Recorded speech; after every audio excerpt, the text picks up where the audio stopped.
Oke, baik, dalam kuliah hari ini kita akan membahas tentang proses berikutnya, yaitu pengumpulan dan pengolahan data awal. Ya. Jadi ada dua bagian besar. Yang pertama pengumpulan data dan yang kedua pengolahan data awal.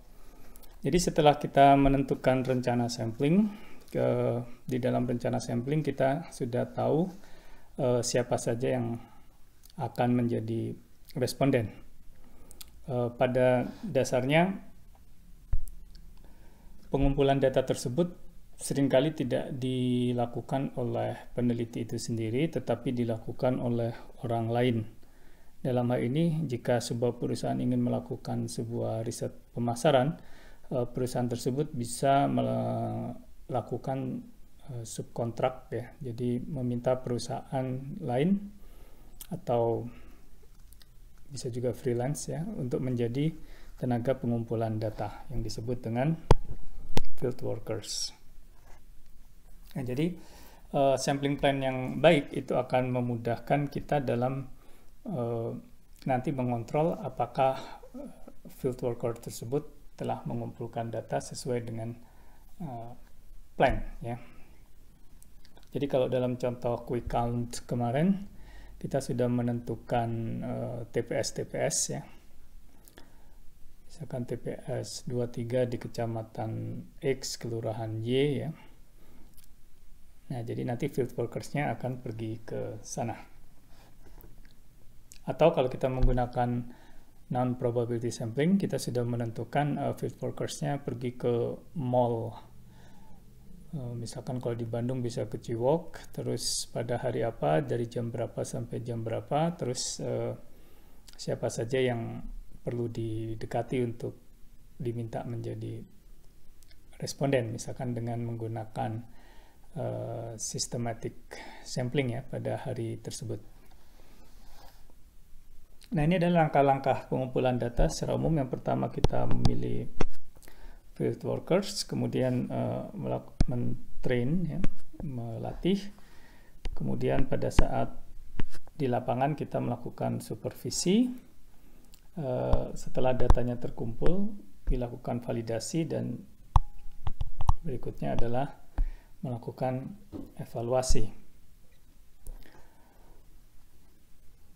Nah, dalam memilih biasanya ya kalau kita melakukan subkontrak ke perusahaan yang sudah biasa melakukan pengumpulan data di lapangan, biasanya perusahaan tersebut memiliki tenaga-tenaga yang sudah terbiasa atau terlatih. Tapi kalau kita misalkan merekrut tenaga lapangan yang baru, atau misalkan surveinya sedikit tidak biasa, maka kita perlu melakukan training. Nah, di dalam training ini kita memberikan pedoman kepada interviewer tersebut. Hal-hal penting yang perlu diperhatikan yaitu interviewer pertama harus memahami tujuan survei. Jadi misalkan survei tersebut bertujuan untuk mengetahui intensi seseorang untuk menggunakan mobil listrik, misalkan. Nah, jadi si interviewernya harus paham bahwa hasil dari interview ini adalah untuk mengestimasi misalkan berapa persen dari penduduk di Indonesia, ya, misalkan, yang menjadi target interview tersebut, yang tertarik untuk memiliki mobil listrik. Kemudian yang kedua, interviewer harus familiar dengan struktur kuesioner. Ini terutama kalau terdapat logik lompatan, ya. Misalkan pertanyaannya, apakah Anda memiliki kendaraan pribadi? Nah, jika memiliki, pertanyaan berikutnya yang relevan adalah apa jenis mobil Anda, ya. Tetapi jika menjawab tidak memiliki mobil pribadi, pertanyaan berikutnya misalkan apakah Anda dalam waktu dekat akan membeli mobil, ya. Nah, jadi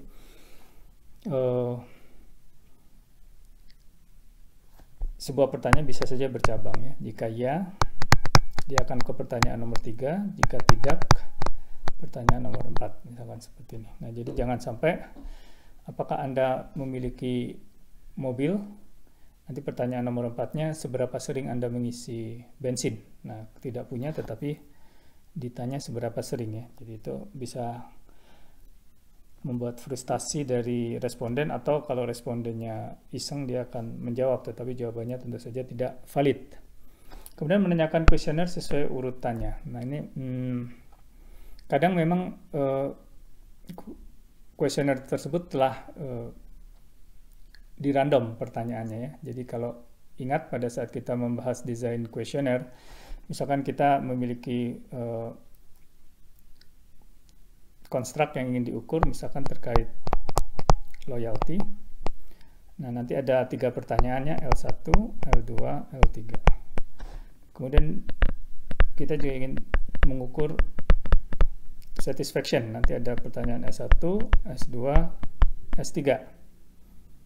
Nah, jadi dari pertanyaan L1, L2, L3, S1, S2, S3 seharusnya di random. Karena kalau tidak orang sudah bisa mengenali pola pertanyaannya. Oh, ini terkait loyalty.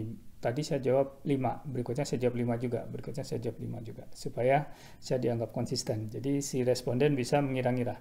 Tapi kalau di random, mereka akan berpikir lebih dalam ya untuk setiap pertanyaan. Nah, kemudian yang kedua, menggunakan kata per kata dalam pertanyaan. Jadi tidak boleh terlalu kreatif ya, karena kita sudah lihat ya dalam perancangan kuesioner tersebut kita sudah uji validitas reliabilitasnya. Mengubah satu kata saja bisa mengubah validitas reliabilitas. Kemudian membacakan pertanyaan tidak terlalu cepat, saya rasa cukup jelas. Kemudian mengulangi pertanyaan yang tidak dimengerti. Jadi kalau yang di interview terlihat tidak mengikuti, kita bisa mengulang pertanyaannya. Kemudian menanyakan seluruh pertanyaan supaya tidak ada missing value ya, atau non-response. Kemudian ikuti instruksi dan lakukan probing ya. Jadi apa itu probing? Jadi probing itu adalah upaya kita mendapatkan informasi lebih lanjut yang biasanya tidak secara spesifik ditanyakan, tetapi mungkin dapat memperkaya ya, memberikan insight di akhir penelitian ya. Jadi misalkan hipotesis kita adalah X mempengaruhi Y, ternyata di akhir penelitian tidak terbukti. Kenapa tidak terbukti? Mungkin dari informasi-informasi tambahan ya yang tidak ada di kuesioner itu yang diperoleh melalui proses probing itu bisa memberikan gambaran yang lebih luas dari permasalahan yang kita hadapi. Jadi kembali lagi, probing adalah upaya untuk memotivasi responden untuk memberikan jawaban yang benar. Nah, jadi pertama kita memotivasi agar responden memberikan jawaban. Ya. Kalaupun memberikan jawaban juga jawabannya benar. Ya. Jangan sampai banyak jawaban berupa tidak tahu, misalkan seperti itu. Nah, kemudian itu tadi yang sudah saya sampaikan, ada tambahan informasi ya. Jadi misalkan seberapa sering Anda mengisi bensin? Seminggu 3 kali misalkan. Dilanjutkan dengan pertanyaan apakah di hari yang sama 3 hari tersebut ya, atau kalau dia menjawab 2 minggu sekali ya, itu ada sesuatu yang tidak kita expect kan ya. Kok jarang sekali mengisi bensin? Ya kita bisa tanyakan, kenapa jarang sekali mengisi bensin?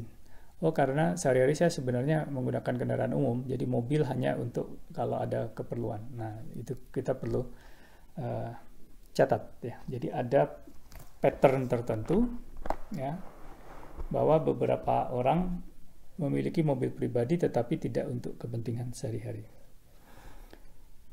Nah, beberapa cara probing kalau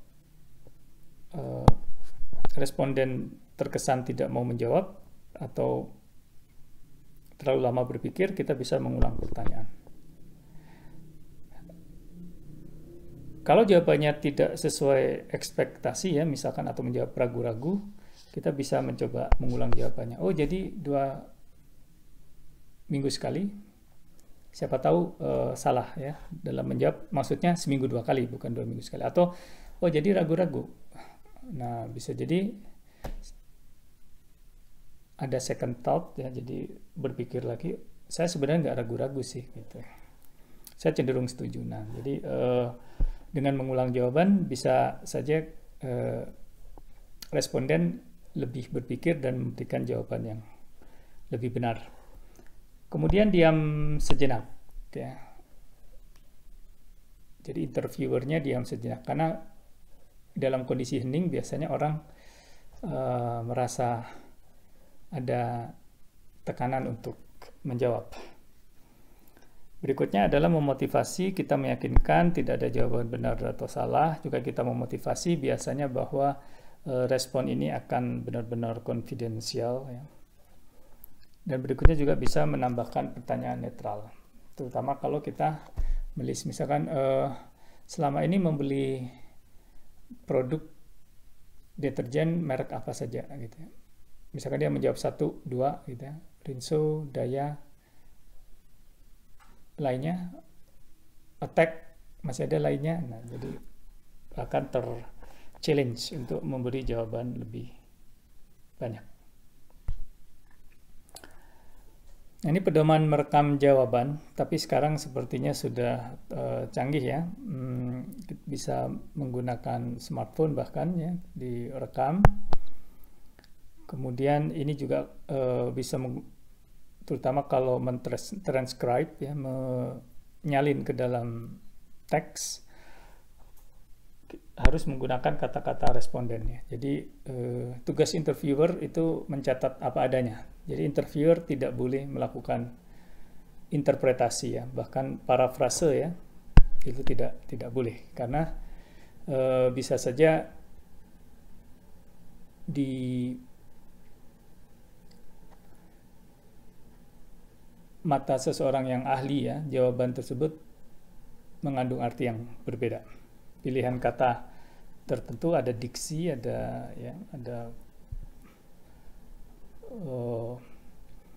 pilihan kata yang berbeda akan memberikan tingkat sentimen yang berbeda.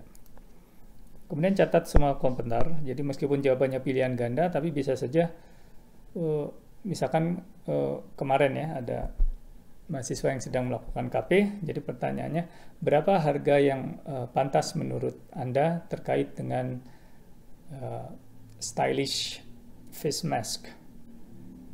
Jawabannya adalah yang pertama 100.000 sampai 200.000, itu yang paling murah. Nah, jadi responden menjawab, dan memang responnya sebagian besar antara 100.000 sampai 200.000. Tapi bisa saja responden, oke, saya pilih 100.000 sampai 200.000 karena itu pilihan termurah.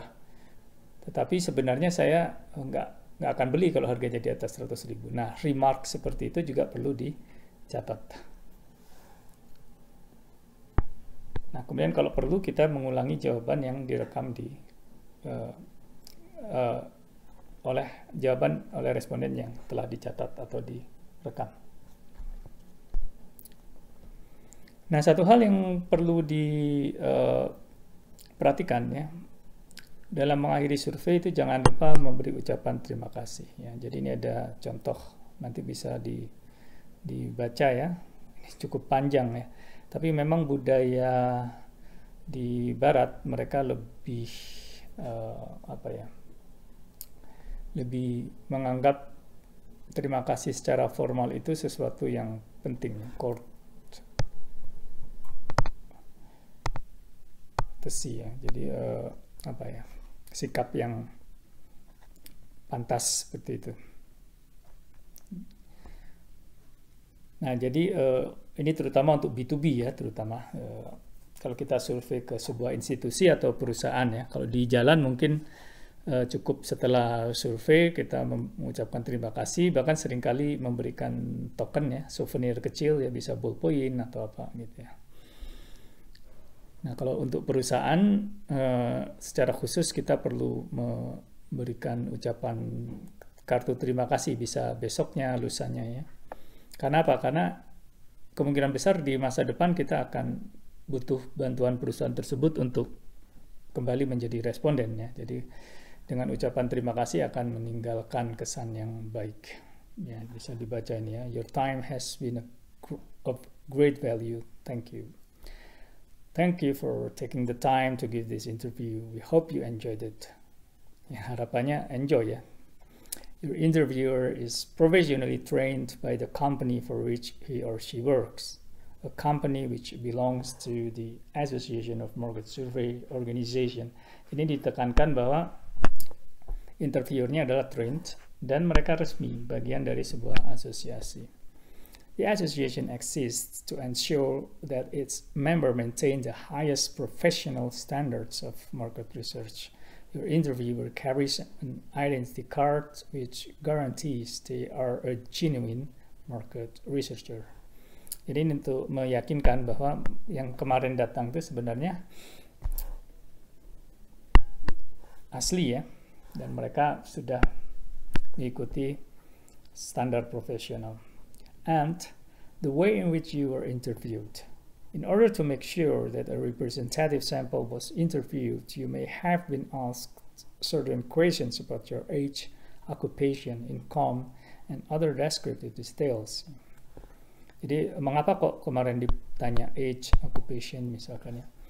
Untuk meyakinkan bahwa mereka masuk ke dalam target populasi yang akan dijadikan sampel. These questions will be used in the research analysis to check the sample against other statistical information. The questionnaire which the interviewer used will have been carefully constructed and tested by experienced researchers. The interviewer will have been instructed to read out the question exactly as they are printed and is not allowed to change the wording or give a personal opinion. Nah, jadi yang kemarin ditanyakan sebenarnya ya semuanya sudah dipikirkan ya, dirancang dengan baik, dan si interviewernya mengikuti instruksi dengan sepenuhnya. These pre-questions are taken to ensure that your answer are not influenced in any way by the interviewer. Jadi tidak ada upaya untuk memanipulasi jawaban.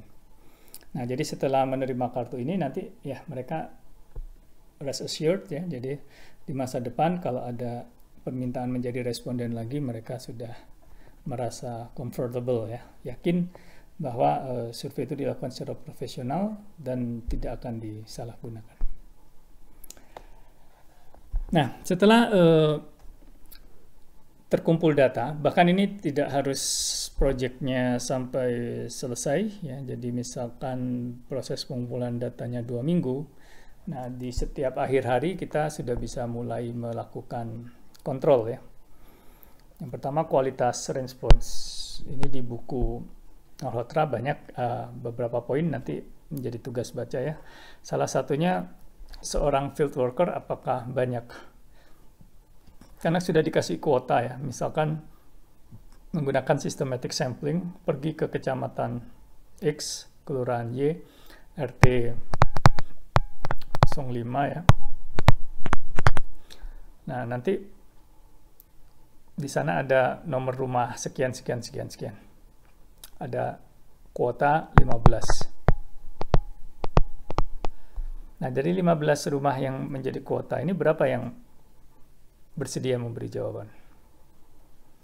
Nah, kalau terlalu sedikit, nah kita perlu curiga ya, apa yang terjadi di sana? Jangan-jangan si interviewernya itu kurang meyakinkan, kurang ramah, kurang gigih, dan seterusnya. Nah, itu yang pertama. Jadi dari kuota sesuai desain samplingnya berapa yang non-response ya. Kemudian yang memberikan respons, kita juga perlu cek jawabannya. Ada berapa pertanyaan yang tidak dijawab misalkan, atau apakah pola skippingnya itu benar-benar diikuti ya, tadi yang saya berikan contoh. Jika dia menjawab ya, pergi ke pertanyaan nomor 4, jika tidak ke pertanyaan nomor 5. Nah, apakah semuanya diikuti dengan baik?